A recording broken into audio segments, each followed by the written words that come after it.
Bonjour Daniel, Bonjour, salut Mathieu, comment vas-tu?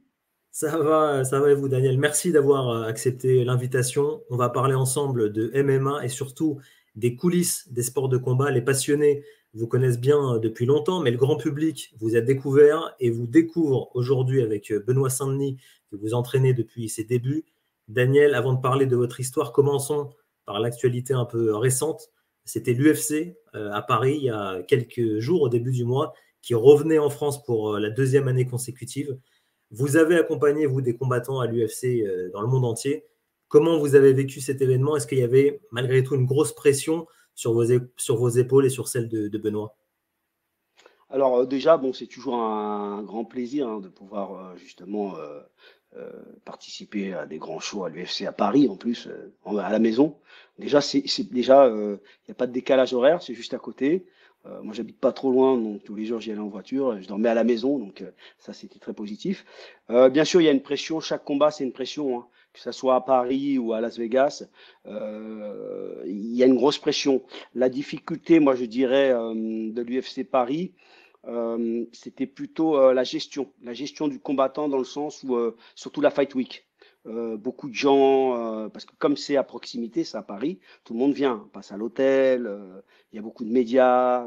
Quand vous allez à Las Vegas, il y a moins de monde. Ou de l'autre côté du monde, il y a moins de monde, hein, c'est sûr. Hein, tout le monde ne prend pas un billet d'avion pour venir voir les combats. Donc là, c'était plutôt la gestion qui était stressante. En fait, ça a rajouté du stress, quoi, parce que il faut que, en fait, le combattant il soit vraiment bien dans sa bulle. Et donc, c'est à moi de gérer ça. Je suis le head coach. Et ça me rajoute du travail et ça me rajoute du stress. Parce qu'en fait, on peut perdre le combat. Juste, on peut avoir fait une super prépa et tout foirer à la fight week, quoi. Tout aurait été à refaire en cas de défaite. La soirée, elle s'est bien passée pour Benoît et les combattants français, mais il y aurait eu tout à reconstruire selon vous si Benoît avait perdu ce soir-là? Aucune idée, mais bon, la défaite fait partie aussi du sport, hein. On perd beaucoup aussi, hein. Je veux dire, c'est vrai que ça a beaucoup de. En MMA, c'est vrai que c'est une défaite, c'est chaud, quoi. Surtout à son niveau, quoi. Je veux dire, mais ça fait partie du jeu. Je veux dire, le truc, c'est combattre, quoi. On perd, et faut aller de l'avant, hein. De toute façon, il a déjà perdu. Bon, c'était contre un mec dopé. C'est jamais agréable de perdre, hein. Mais ça fait partie du jeu et il faut savoir l'accepter. Mais c'est sûr que après, c'est souvent ouais une remise en question entre guillemets, quoi. Il faut pas oublier que des fois on perd. C'est pas parce que le camp était mauvais, c'est parce que ça s'est mal passé. C'est souvent ou parce que le gars était meilleur ce jour-là, à ce moment-là, c'est tout, hein. Donc il faut savoir accepter la défaite. Daniel, reprenons le début de votre parcours qui ressemble un peu finalement à celui d'un entrepreneur. Ça ressemble aussi aux histoires qu'on a l'habitude d'entendre dans ce podcast. Vous avez 54 ans, si je ne me trompe pas, vous êtes originaire de la région parisienne et c'est finalement à l'étranger que vous avez construit votre carrière, au Brésil principalement et aux États-Unis. Alors comment un petit Français a l'idée de s'expatrier à l'autre bout du monde? Racontez-nous le début de votre histoire. Alors moi déjà à la base je suis un boxeur thaï, hein. Je fais de la boxe thaïlandaise, donc j'ai fait du muay thaï, hein, si vous voulez. Je fais pas mal de combats. Suite à ça, je m'étais formé en tant qu'éducateur sportif, où je travaillais dans les écoles, hein, avec un brevet d'État, dans le sport bien sûr. Et ensuite j'ai été entraîneur de l'équipe de France de muay thaï. Pas beaucoup qui le savent, mais je suis resté au moins ouais, un an ou deux entraîneur de l'équipe de France. D'ailleurs ça m'a énormément aidé. Et suite à ça, ma femme étant brésilienne, hein, j'avais déjà vécu un an au Brésil. Je m'étais organisé pour partir au Brésil, quoi. Mais rien à voir avec les sports de combat. Mon délire, c'était vraiment, je rêvais d'aller au Brésil, le soleil, je sais pas, la culture brésilienne. Je sais pas, j'étais, voilà, j'avais le rêve brésilien. Moi, c'était pas le rêve américain, hein, c'était le rêve brésilien. Donc, je suis parti avec ma femme m'installer au Brésil, quoi. Bon, ça n'a pas été facile, mais ça a commencé comme ça, quoi. C'était à quelle période, ça, votre départ au Brésil? Alors, la première fois, je suis parti en 98 et la dernière fois bon, 98, c'était un essai. J'étais resté un an, mais c'était très difficile. En plus, c'était à l'époque du franc encore. Après, quand je suis parti en 2002, c'était à l'époque de l'euro. Ça compte parce qu'en fait, la monnaie était beaucoup plus forte. Donc, avec le change, j'y gagnais, alors qu'à l'époque, c'était assez compliqué. Donc, je suis parti vraiment m'installer avec mes enfants, quoi.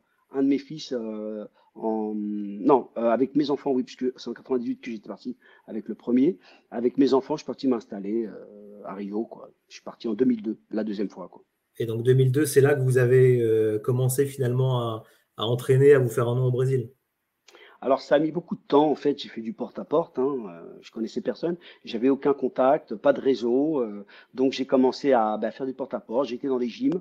J'ai commencé à, par le bas, quoi, à entraîner. Et suite à ça, j'ai eu un contact avec un combattant de jiu-jitsu brésilien qui voulait faire du MMA. Il avait besoin d'un professeur de striking, de pied-point, hein, de Muay Thai en l'occurrence. Et j'ai commencé à l'entraîner.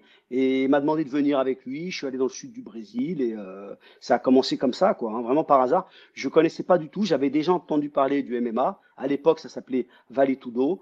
Et donc, la première fois, même, j'avais été un peu choqué. Je dis, oh là, c'est assez violent le truc, quoi. Et voilà, ça a commencé comme ça. L'aventure a commencé comme ça, par une défaite cuisante, hein, que je répète. Ma première expérience de coach, elle était ratée, hein. Mon gars s'est pris un KO au bout de 10 secondes. Mais bon, voilà, faut pas lâcher, hein, continue, ça arrive. Et voilà, ça a commencé comme ça. L'aventure a commencé comme ça et on est encore là, hein. Et quel est votre statut à cette époque? Vous êtes payé directement par les salles ou directement par les combattants? Comment ça se passe? Il n'y a pas de CDD ou de CDI comme en France, hein. Il y a zéro statut, il y a rien, on est payé rien du tout. Les combattants sont très très mal payés. Honnêtement, c'est la passion qui nous pousse. Au début, quand j'étais dans les salles, bon, j'étais payé par rapport au nombre d'élèves, pour vous dire, hein. C'était très compliqué. Les combats, non, c'était, ils me donnaient un petit billet, mais c'était tellement mal payé que c'était. Non, en fait, il y a pas de contrat, hein. Même jusqu'au à toutes les stars que j'ai entraînées. C'est du professionnalisme, mais c'est un peu à l'arrache aussi, hein. C'est même beaucoup à l'arrache, c'est-à-dire qu'en fait, je sais pas, c'est assez compliqué. Financièrement, pour s'en sortir, c'est très dur. En fait, il faut vraiment, c'est vraiment de la passion, hein. Et essayer de se débrouiller, à donner des cours à droite à gauche, mais gagner sa vie avec le combat, très compliqué. Donc, pour dire la vérité, pendant pas mal de temps, j'ai vraiment galéré, quoi, financièrement, quoi. Et donc, même avec des Lyoto Machida, des Dan Anderson que vous avez aussi entraînés, c'était des contrats comme ça entre paroles, en des accords verbaux. Alors déjà, au Brésil, il faut savoir que au Brésil, avant que j'entraîne les superstars, ça a mis beaucoup de temps. Quand j'ai commencé à les entraîner, c'était voilà des contrats verbaux. Je vais combattre. Quand je suis rentré dans une grosse gym comme Al Black House, ils me donnaient un petit fixe. Mais c'était bof. Et mais bon, ça me permettait de payer l'essence, aller manger. Mais bon, ça payait pas les factures, hein. Et en fait, avec le combattant, on négociait une somme, je l'entraînais, je faisais son camp d'entraînement, et à la fin du combat, il me donnait la somme. Donc, il faut savoir qu'il faut gagner, il faut performer. C'est-à-dire que moi, en tant qu'entraîneur, du jour au lendemain, il voit que ça ne performe pas, il me dégage. Donc, c'est compliqué, on a la pression, et c'est tellement instable, on a une épée Damoclès au-dessus de la tête, c'est hyper instable. Il faut vraiment un équilibre. Heureusement que d'ailleurs, je remercie ma femme pour ça, qui m'a toujours aidé, parce que c'est très dur psychologiquement. C'est-à-dire que du jour au lendemain, j'avais plus rien. Quand je m'étais fâché avec Anderson Silva, à l'époque, j'étais bien payé, pareil, hein, j'étais payé on va dire à la commission. Quand je l'ai laissé tomber, je me suis retrouvé dans une galère incroyable avec deux enfants, une femme, un loyer, bon, tout ce qu'il y a derrière. Donc, mentalement, c'est très dur. Pour les États-Unis, c'était différent. Dan Anderson, j'avais un contrat de travail, mais c'est pareil, c'est les contrats californiens. Les contrats californiens, c'est un peu, on va dire, en France, les auto-entrepreneurs. C'est-à-dire que du jour au lendemain, il n'est pas content, tu pars, tu n'as aucune indemnité, tu n'as rien, tu pars, quoi. Donc, d'ailleurs, c'est ce qui s'est passé au bout de 4 ans. Donc, ouais, il faut être solide mentalement. C'est-à-dire qu'il faut avoir la foi. Il y a des hauts et des bas, mais ça fait partie du jeu. Voilà, quoi. On était déjà à cette époque-là, lorsque vous êtes aux États-Unis, dans un haut niveau de préparation. Il y avait déjà des gros staffs techniques. C'était très professionnel à ce niveau.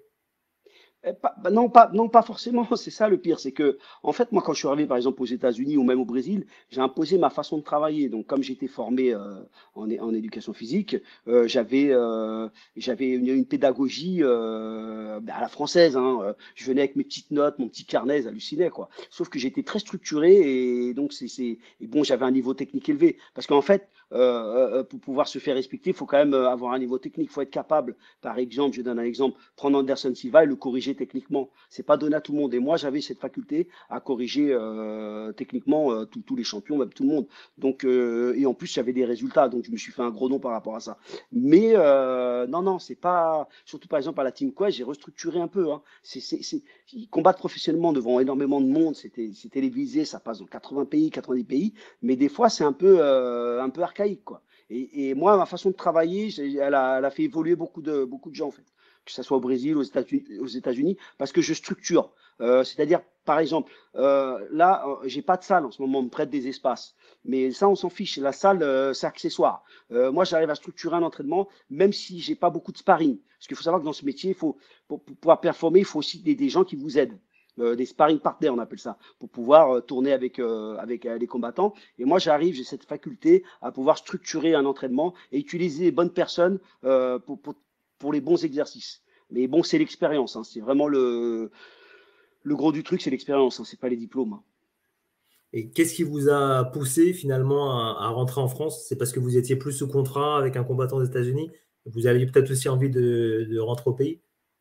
Burn-out mental, j'étais pas bien, j'en pouvais plus. Ça faisait 15 ans. Parce qu'il faut savoir que j'ai fait 8 ans au Brésil et après j'ai eu un contrat de travail aux États-Unis, en Californie. Je suis parti tout de suite, quoi. C'est-à-dire que je passais par la France 30 jours pour faire les papiers et je suis reparti aux États-Unis. Donc ça m'a fait 15 ans. En fait, j'étais pas expatrié, moi, j'étais vraiment émigré, quoi. Parce que expatrié, tu pars là-bas, tu as déjà l'entreprise, tout ça. Non, non, moi, c'était pas comme ça.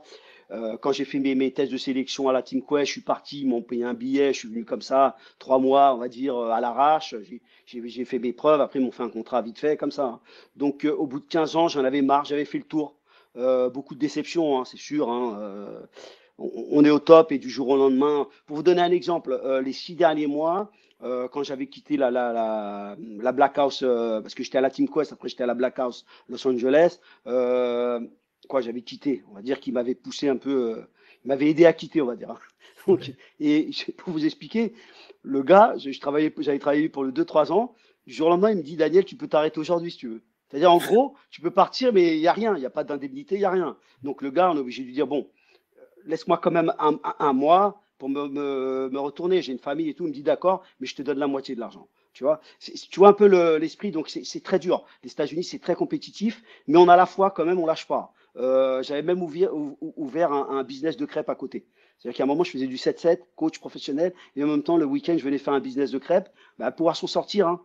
Les États-Unis, c'est très bien pour ça parce que, en fait, ça vous donne de la force. Il y a tellement pas d'aide, on vous aide tellement pas que c'est à toi de te bouger. Aide-toi, le ciel t'aidera. Contrairement à la France où les gens sont trop assistés, je pense, et ça les empêche de se développer. Donc là-bas, par contre, on a intérêt à se bouger, sinon on se retrouve rapidement dans le caniveau. Donc, c'est pour vous dire, les 6 derniers mois que j'étais aux États-Unis, j'étais dans une gym à San Diego.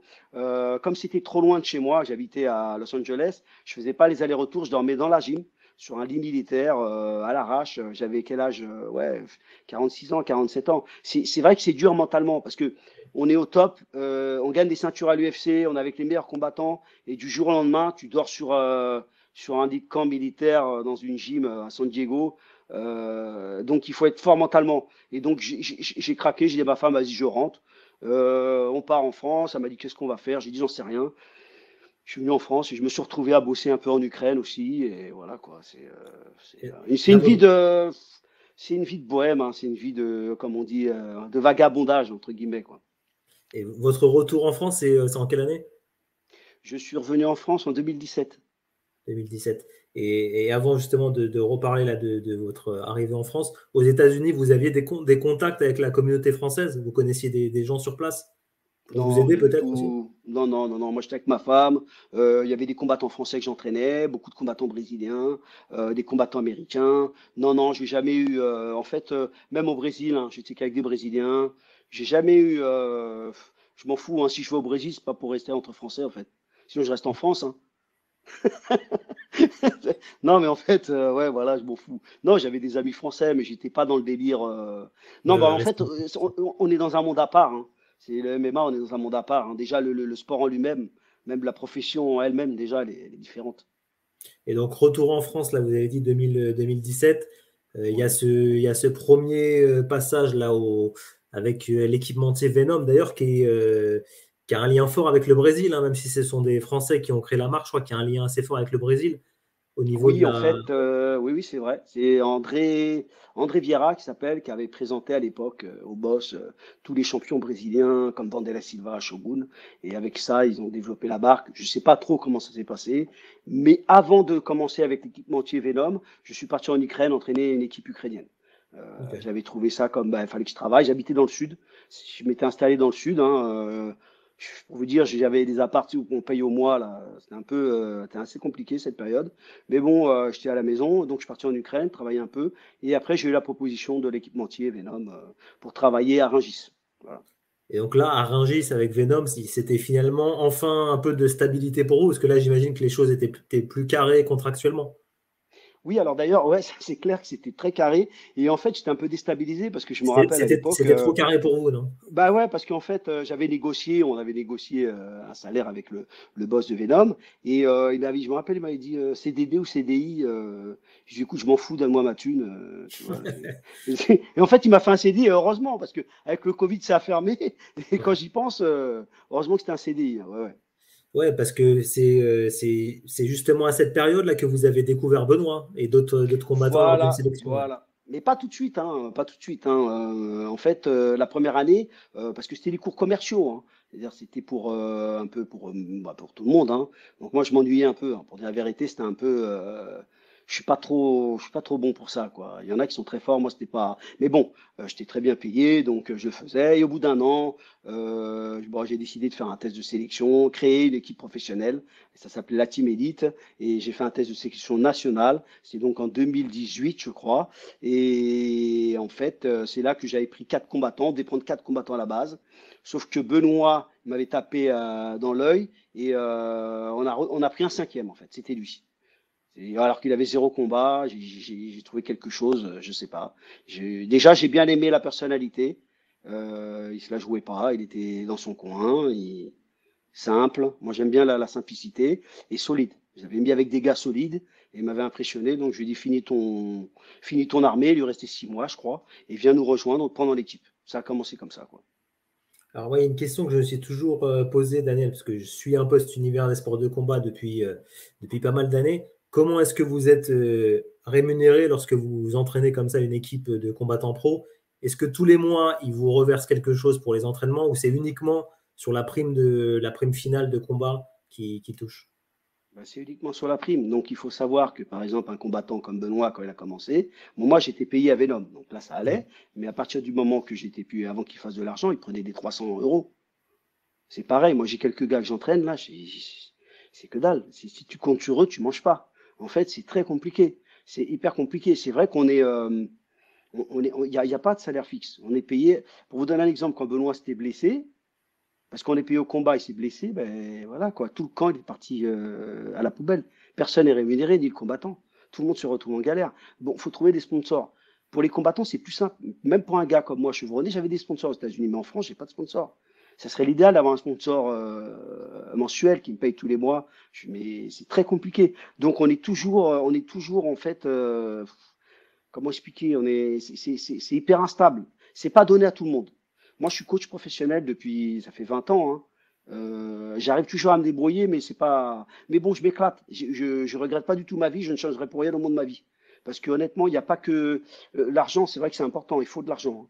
Mais il faut aussi prendre du plaisir dans la vie, quoi. Et moi, j'arrive à prendre du plaisir.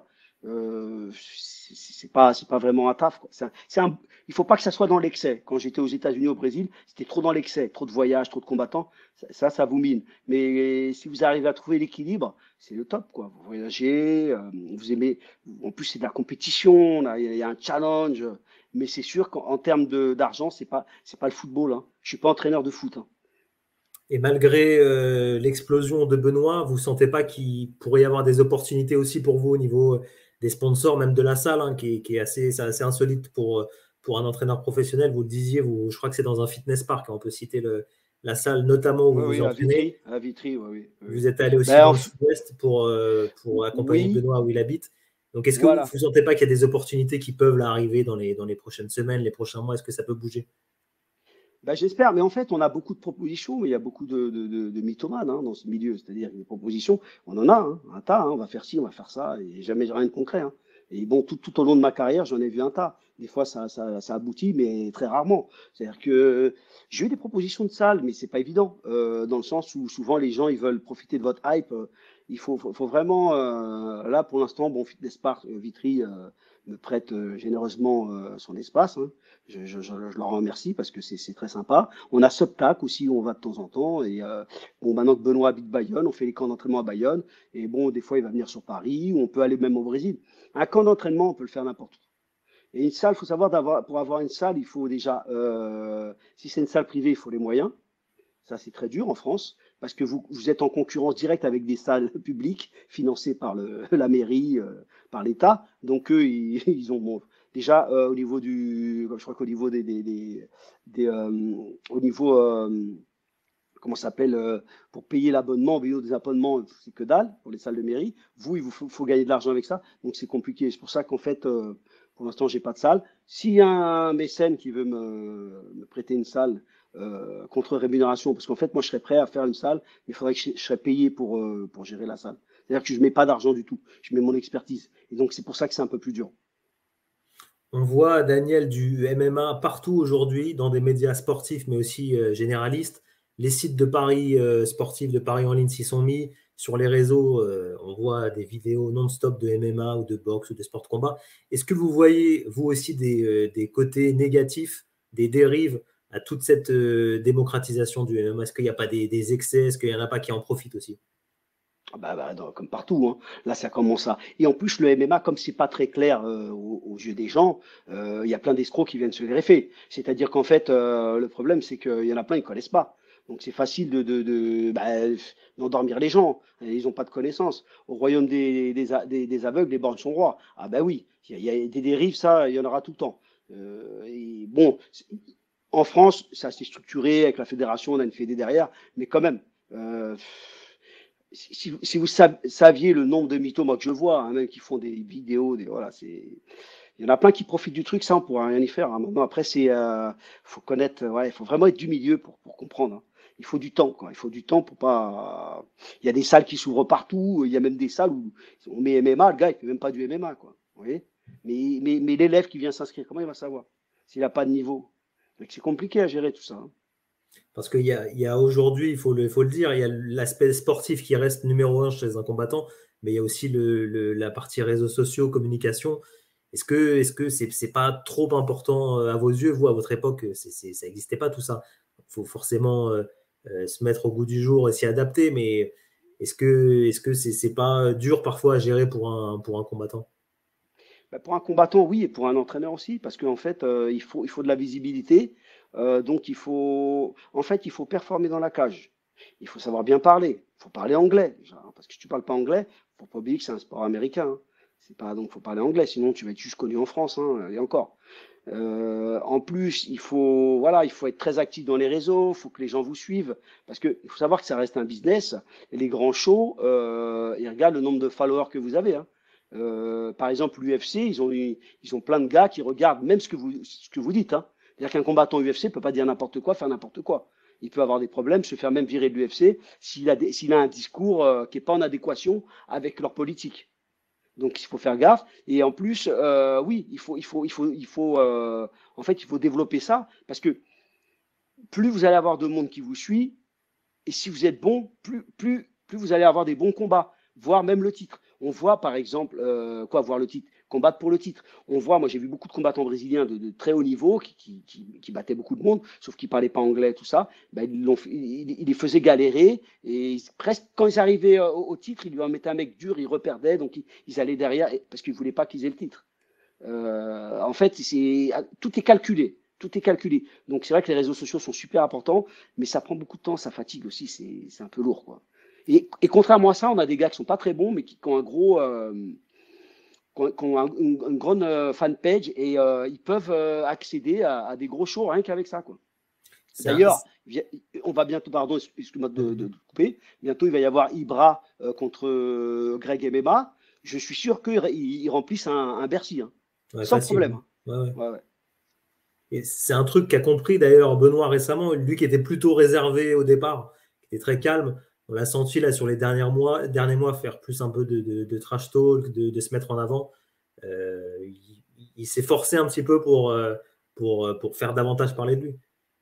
Non, je pense pas. Je pense que c'est naturel. Il voit qu'il commence à performer, il voit qu'il commence à taper des gars et il va dans la provocation parce qu'il veut combattre ces gars. Benoît, non, je pense pas qu'il force la barre. Et il est comme ça, c'est spontané.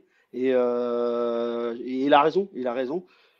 Parce que en fait, il y a comme ça qu'on se fait entendre en fait, hein. Si on reste dans son coin, c'est voilà quoi. Je reprends souvent le Dan Anderson qui est un grand champion, mais il était très fermé. Il commençait un peu à parler vers la fin, mais il était assez fermé comme gars. Alors qu'il a combattu les meilleurs combattants de la planète. Bah, des fois, il faut être un. Et on voit un McGregor à côté. À côté de Dan, il a rien fait.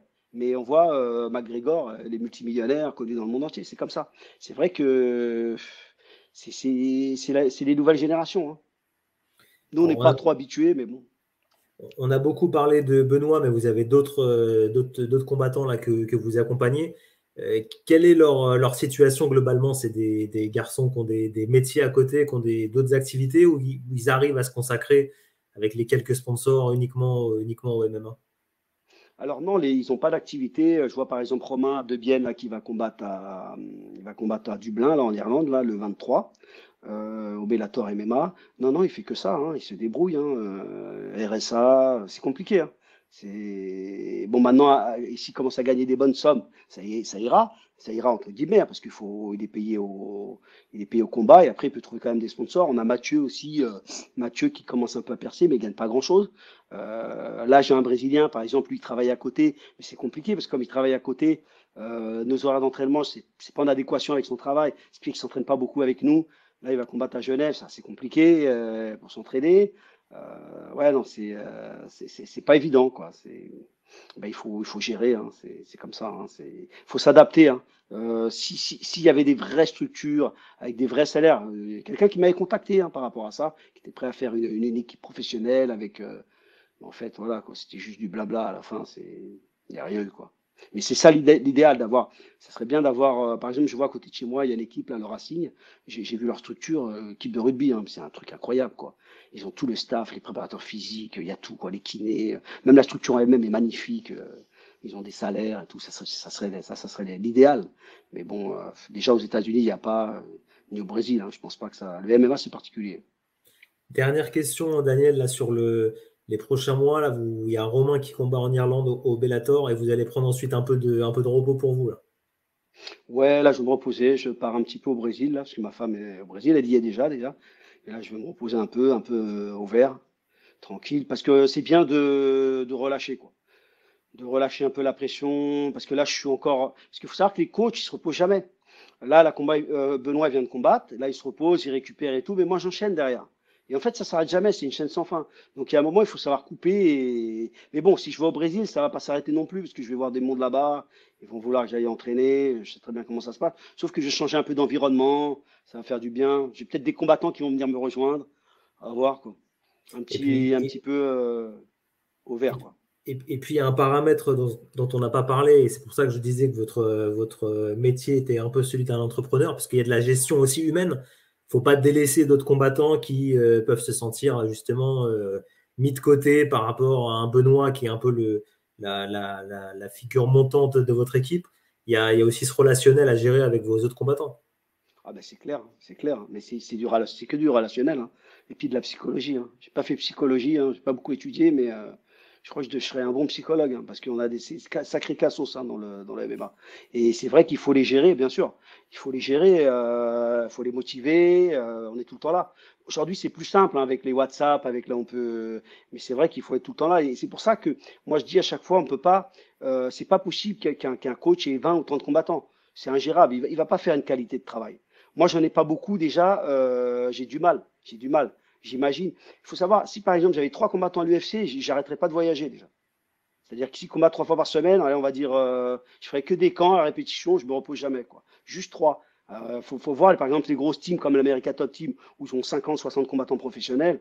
Et il n'y a pas que l'UFC, ils vendent des shows partout à droite, à gauche. C'est interminable. Moi, j'ai beaucoup de propositions de gens, mais ça m'intéresse pas, en fait. Je me concentre sur 2, 3, c'est bon, ça suffit, et c'est déjà beaucoup de boulot. Donc, oui, oui, bien sûr, il faut, voilà, quoi. Faut toujours, il faut être ferme aussi de temps en temps, hein. Faut pas, faut aussi montrer que voilà, qu'on est le coach.